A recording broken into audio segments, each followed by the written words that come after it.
Pelayanan optimal bagi jemaah haji menjadi kunci utama dalam memastikan ibadah berjalan aman, nyaman, dan juga khusyuk. Lalu seberapa lancar pelaksanaan ibadah haji saat ini? Dan untuk membahasnya sudah bersama kami dari luar studio, juru bicara Kementerian Haji dan Umrah Maria Asgaf. Assalamualaikum, selamat sore Mbak Aya. Assalamualaikum, selamat sore Mas Bram, kabar sehat? Waalaikumsalam. Terima kasih Mbak sudah berkenan bergabung. Jadi langsung saja, setelah kejadian Jabal Mahnet kemarin, bagaimana kemudian penanganannya dan apa jaminan dari Kementerian Haji dan Umroh hal serupa ini tidak terulang begitu Mbak? Betul sekali, terima kasih banyak Mas Bram. Tadi juga sudah disampaikan update-nya dalam paket berita sebelumnya. Jadi hingga saat ini memang kami memahami situasi yang terjadi dan kami menyesalkan adanya insiden kecelakaan yang terjadi di Jabal Mahnet tersebut. Kami kemarin pada saat mengetahui kejadian tersebut, kami langsung turun tangan, kami menyelidiki hal ini dan ternyata memang diketahui pada saat kejadian, memang diketahui yang bersangkutan ini tidak melaporkan kegiatan tersebut kepada kepala sektor, sehingga memang perlu diketahui bahwa CD tersebut di luar kegiatan resmi dari Kementerian Haji dan Umroh. Nah, maka dari itu kami juga kemudian mewanti-wanti betul begitu kepada pihak KPIHU, dalam hal ini KPIHU yang bersangkutan yaitu KPIHU Nurul Haramain Probolinggo dan juga Al-Azhar.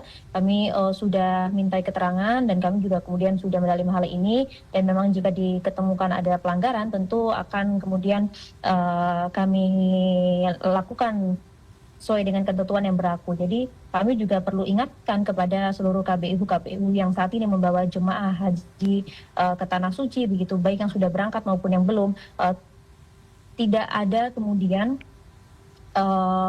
pungutan biaya yang kemudian dibebankan kepada jamaah, belum lagi kemudian penawaran situr di luar dari ketentuan dari Kementerian Haji dan Umroh maupun juga yang kemudian bisa membebankan jamaah. Karena begini Mas, sebenarnya kami dari Kementerian Haji dan Umroh memang sudah menyediakan ada paket ziarah ke beberapa lokasi di Madinah, dan memang kemudian ini sudah diatur betul agar para jamaah ini kemudian mampu meningkatkan fisiknya, energinya, dan juga kemudian khusyuk beribadah, memaksimalkan ibadah di Madinah, sehingga nanti tidak hanya secara fisik tapi juga secara rohani sudah mampu betul istiqoah begitu ya, untuk kemudian bisa menjalani puncak haji pada saat masa armusna nanti. Jangan kemudian dimanfaatkan untuk kemudian dibuat lelah begitu ya untuk mengunjungi beberapa tempat, termasuk juga dalam hal ini tidak kemudian melakukan kegiatan tersebut kepada kepala sektor maupun kepada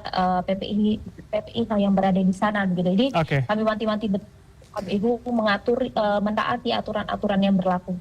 Oke, jadi memang harus fokus pada tujuan utama yaitu beribadah begitu ya. Mbak ya, dengan kejadian seperti ini kemudian bagaimana kementerian dan juga para petugas haji di sana lebih memperketat lagi pengawasan, pendampingan terutama, apalagi kalau kemudian tahun ini menggunakan tagline haji ramah lansia, bagaimana juga soal tersesat, kemudian mereka mungkin lupa kembali ke hotel, itu yang dilakukan teman-teman petugas di sana Mbak? Oh ya, terkait dengan hal ini ya, kami selalu menghimbau, bahkan dengan melalui konferensi pers kami setiap harinya kami menghimbau kepada KPIHU untuk kemudian mentaati berbagai aturan, himbauan untuk tidak membuat lelah para jamaah, tidak ada pungutan-pungutan di luar sana, karena kami tak segan-segan hanya memberikan peringatan saja, tapi kami akan cabut izin dari setiap KPIHU yang kemudian melanggar ketentuan dan juga aturan dari Kementerian Haji dan Umroh. Karena fokus kami, Presiden Prabowo melalui pemerintah, kemudian fokusnya adalah melindungi jamaah dan juga agar jamaah bisa melaksanakan ibadah haji tahun ini dengan nyaman dan juga aman, Mas. Jadi memang perlu kami tegaskan bahwa semua KPIHU untuk bisa mematuhi begitu ya aturan dan juga mengkoordinasikan tentunya semua kegiatan-kegiatan dengan ketua kloter maupun juga kepala sektor setempat, sehingga kami mengetahui betul nanti titik-titik jamaah kami berada di mana jika kemudian memang itu bisa diizinkan begitu. Nah, terkait dengan kondisi jamaah lansia yang saat ini berada di Arab Saudi, Mas, memang berdasarkan data laporan kami hingga saat ini ada sekitar jemaah kami yang kemudian dirujuk ke rumah atau klinik kesehatan Haji Arab Saudi, dan juga ada 89 jemaah kami yang kemudian harus dirujuk ke rumah sakit Arab Saudi. Namun saat ini yang masih menjalani rawat inap di rumah sakit Arab Saudi sebanyak 49 orang. Dan tentu pelayanan terhadap para lansia, kemudian juga disabilitas dan juga perempuan ini menjadi fokus utama kami. Baik. Mungkin kalau bisa dibilang hanya petugas haji dalam hal perlindungan jemaah saja atau linjam kami menyebutnya, tapi juga petugas haji lainnya betul-betul kemudian dengan tulus begitu ya membantu para jemaah haji kami, bahkan termasuk juga disabilitas, bahwa kami juga kemarin baru kemarin saja mendapatkan apa kami sebutnya sebagai apresiasi begitu ya dari Perkumpulan Disabilitas Indonesia atau PPDI. Mereka kemudian menyampaikan rasa terima kasih kepada para petugas haji yang sungguh luar biasa, kemudian pelayanan diberikan oleh Kementerian Haji dan Umroh kepada para disabilitas, baik itu dari segi hotel, kemudian juga pelayanan para petugas yang betul mendampingi setiap disabilitas untuk bisa menjalankan ibadahnya, termasuk juga berbagai kegiatan-kegiatan yang berbau ibadah begitu Mas. Jadi alhamdulillah sejauh ini memang sudah berjalan sesuai dengan yang seharusnya, dan mohon doa supaya kemudian proses ini masih cukup panjang hingga nanti kembali lagi ke tanah air begitu, sehingga ini butuh doa juga dari Mas Bram dan juga para pemirsa CNN. Mbak ya, jadi kalau Anda katakan ada beberapa lansia yang memang harus mendapatkan perawatan medis, ini memang karena kondisi di masing-masing jemaah, atau kemudian karena kondisi cuaca atau mungkin suhu di sana yang cukup berpengaruh. Apakah itu juga menjadi salah satu tantangan Mbak untuk pelaksanaan haji kali ini? Ya, betul sekali Mas Bram, mengingat kondisi cuaca di Arab Saudi saat ini kan mencapai dari mulai sekitar 32 hingga 39 derajat Celcius ya, terutama di wilayah Madinah begitu. Nah, jadi memang kami memfokuskan juga kepada para jamaah, kami himbau juga untuk tidak melakukan aktivitas yang cukup lama di luar ruangan pada saat siang hari begitu, menghindari adanya kondisi-kondisi seperti dehidrasi, bahkan heat stroke yang kemudian harus dialami oleh jamaah. Semoga itu tidak terjadi, tapi memang dari hasil data yang kami dapatkan begitu dari pihak layanan kesehatan kami di Arab Saudi, sebagian besar dari mereka ini memang sebenarnya memang sudah memiliki beberapa komorbid begitu, namun kemudian pada saat kondisi cuaca yang cukup terik, mereka kemudian mengalami dehidrasi, belum lagi kelelahan, sehingga gejala-gejala tersebut timbul dan membuat kondisinya semakin parah. Tapi yang bisa kemudian kami layani di sektor kesehatan, baik itu di kloter maupun di sektor, itu kemudian kami berikan pelayanan di sana, tapi beberapa yang kemudian kondisinya memburuk harus kami rujuk ke Klinik Kesehatan Haji Indonesia atau KKHI maupun juga ke Rumah Sakit Arab Saudi. Nah,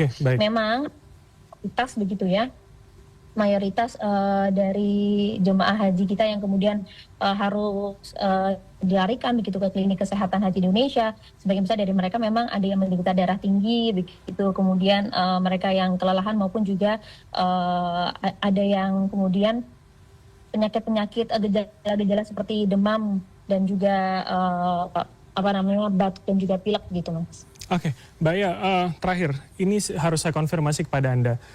3 WNI ditangkap oleh polisi Arab Saudi karena diduga ada aktivitas atau mempromosikan haji ilegal. Apakah penangkapan 3 WNI ini berpengaruh pada pelaksanaan haji, dan apakah jangan-jangan ada jemaah Indonesia yang juga tergiur atau bahkan sudah ikut dalam yang ilegal itu, Mbak Aya? Iya, betul sekali Mas. Kami baru saja siang tadi begitu kemudian berdiskusi bersama dengan Wakapolri. Kami hadir langsung ke Mabes Polri bersama dengan Wakil Menteri Haji Bapak Dhanil Azan Simanjuntak. Kami kemudian mengupdate juga mengenai hal ini dan juga beberapa hal yang kemudian dalam konteks jangka panjang begitu. Memang disampaikan bahwa hal ini tentu berpengaruh begitu ya dengan kondisi yang berada di Arab Saudi, tapi kami memastikan sudah langsung kemudian ditindak. Kami juga kemudian mengikuti berbagai aturan hukum yang kemudian dijalani di Arab Saudi. Kepolisian kami bersama dengan tim kami yang ada di lapangan mendampingi segala prosesnya dan mematuhi aturan hukum tersebut. Namun memang perkembangan terkait dengan penanganan haji ilegal ini kan tidak mudah begitu ya. Praktik-praktik penipuan kita sering lihat banyak iklan-iklan haji palsu yang kemudian masih terjadi, dan ini juga membutuhkan kerjasama tentunya dari lintas institusi begitu Mas. Dan hingga saat ini baik itu 3 warga negara Indonesia atau WNI kita yang kemudian kita tahu ditangkap di Saudi Arabia dengan modus penipuan, maupun juga kemudian mereka kan ini diketahui ditangkap karena mereka kemudian mengiklankan hal ini, mengiklankan haji-haji melalui jalur-jalur ilegal tersebut, sehingga memang modus penipuan dengan haji palsu ini masih marak hingga saat ini. Walaupun kami sudah mitigasi sejak awal begitu, tapi kami langsung melakukan tindakan-tindakan preventif bahkan juga preventif di lapangan. Nah, pemerintah memang terus melakukan Mas koordinasi bahkan juga komunikasi dengan pihak aparat Saudi Arabia terkait dengan proses hukum maupun juga pendampingan bagi warga negara Indonesia tersebut.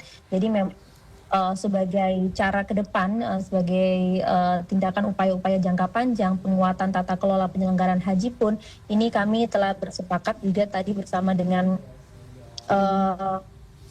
Pak Kapolri begitu, bahwa nanti akan ada keterlibatan kepolisian dalam haji di Arab Saudi. Oke, ini berarti bisa dipastikan Mbak ya, untuk 3 WNI ini adalah orang biasa atau jangan-jangan ini masuk dalam daftar petugas haji, Mbak?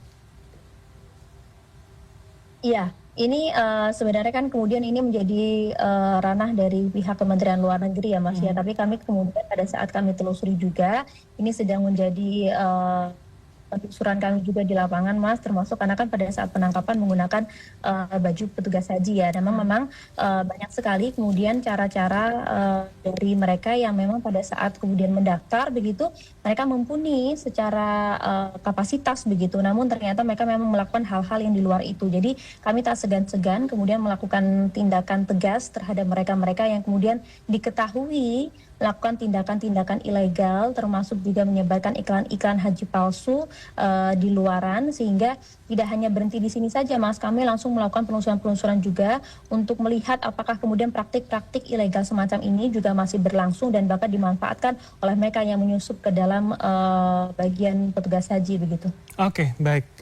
Kami tunggu update-nya, termasuk bagaimana pelaksanaan haji hingga nanti puncak haji di akhir Mei. Terima kasih atas waktu dan informasi dari Anda. Juru bicara Kementerian Haji dan Umroh, Maria Asgaf, telah bergabung sama kami. Selamat sore, sehat selalu Mbak Aya.